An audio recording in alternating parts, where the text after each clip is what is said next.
5 বছৰত ৰাজ্যৰ টোলগেটত সংগ্ৰহ 1458.06 কোটি টকা।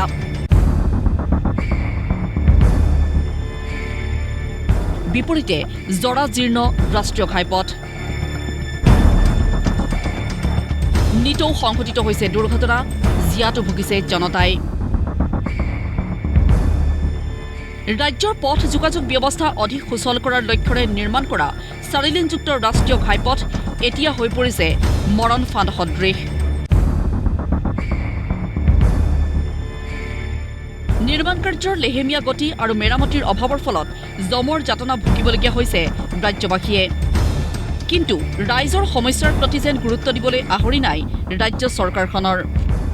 কেৱল টোলগেটসমূহৰ পৰা কৰ সংগ্ৰহেই যেন লক্ষ্য চৰকাৰৰ। এইখন সোণাপুৰৰ নাজিৰাখাট টোলগেট। কেৱল এইখন টোলগেটতেই 2023-24 বৰ্ষত সংগ্ৰহ কৰা হৈছে 94.43 কোটি টকা। কিন্তু তাৰ বিপৰীতে চাওক ৰাষ্ট্ৰীয় ঘাইপথছোৱাৰ অৱস্থা। গুৱাহাটীৰ পৰা উজনি অভিমুখে যোৱা ৰাষ্ট্ৰীয় ঘাইপথছোৱাত থকা প্ৰকাণ্ড গাঁতৰ বাবে বহু সময়ত সংঘটিত হৈছে বহু পথ দুৰ্ঘটনা।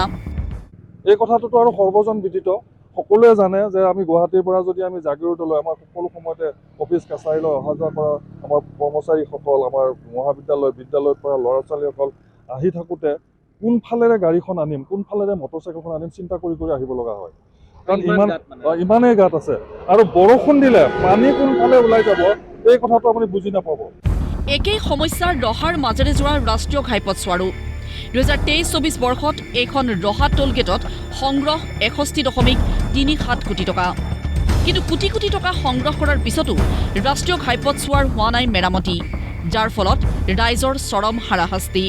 যিখন বিজেপি চৰকাৰ আছে তেওঁলোকে মানে টেক্স ক'ৰ পৰা কেনেকৈ পইচা উঠাব পাৰে তাত তেওঁলোক পাকৈত হয়। আৰু টোল টেক্স প্ৰায় 1400 কোটি টকাৰ ওপৰত 5 বছৰ তেওঁলোকে সংগ্ৰহ কৰিছে।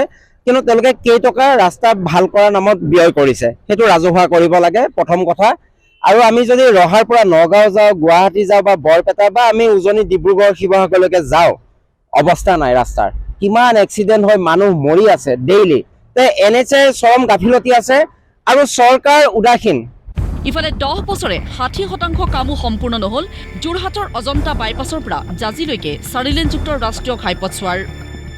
2014 চনতে আৰম্ভ হোৱা 37 কিলোমিটাৰৰ এই ৰাষ্ট্ৰীয় ঘাইপথছোৱাৰ বৰ্তমানৰ দুৰৱস্থা আৰু পথছোৱাৰ নিৰ্মাণ কাৰ্যত ব্যৱহৃত ডাম্পাৰৰ দৌৰাত্মৰ বাবেই সঘনাই এই পথছোৱাত সংঘটিত হৈ আহিছে বহুত দুৰ্ঘটনা। কিন্তু এই ক্ষেত্ৰত কোনো নিয়ন্ত্ৰণ নাই প্ৰশাসনৰ, গুৰুত্ব নাই চৰকাৰৰ।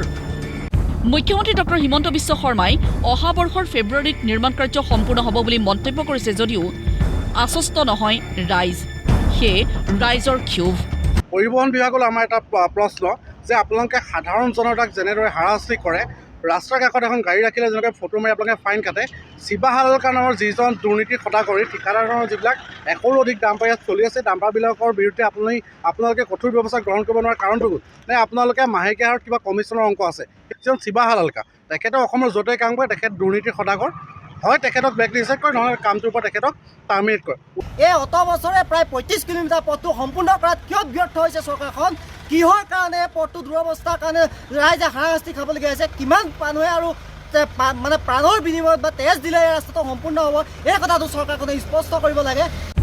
ইফালে যোৰহাটৰ AT ৰোডত বৰুৱা চাৰিআলি আৰু ভোগদৈ দলং সংযোগী এখন এলিভেটেড ফ্লাইঅভাৰ নিৰ্মাণৰ বাবে চৰকাৰে প্ৰস্তাৱ গ্ৰহণ কৰিছে। কিন্তু এই প্ৰস্তাৱ পুনৰ বিবেচনা কৰিবলৈ আহ্বান জনাইছে কংগ্ৰেছ সাংসদ গৌৰৱ গগৈয়ে। ইতিমধ্যে এই সন্দৰ্ভত মুখ্যমন্ত্ৰী ডক্টৰ হিমন্ত বিশ্ব শৰ্মালৈ এক পত্ৰ প্ৰেৰণ কৰিছে সাংসদগৰাকীয়ে। এই এলিভেটেড ফ্লাইঅভাৰ নিৰ্মাণ কৰিলে সেই স্থানত থকা পুৰণি ব্যৱসায়িক প্ৰতিষ্ঠানসমূহ স্থানান্তৰ কৰিব লাগিব। ফলত ব্যৱসায়ীসকল ব্যাপক লোকচানৰ সন্মুখীন হ'ব বুলি উল্লেখ সাংসদগৰাকীৰ। ব্যুৰ' ৰিপৰ্ট, প্ৰতিদিন টাইম।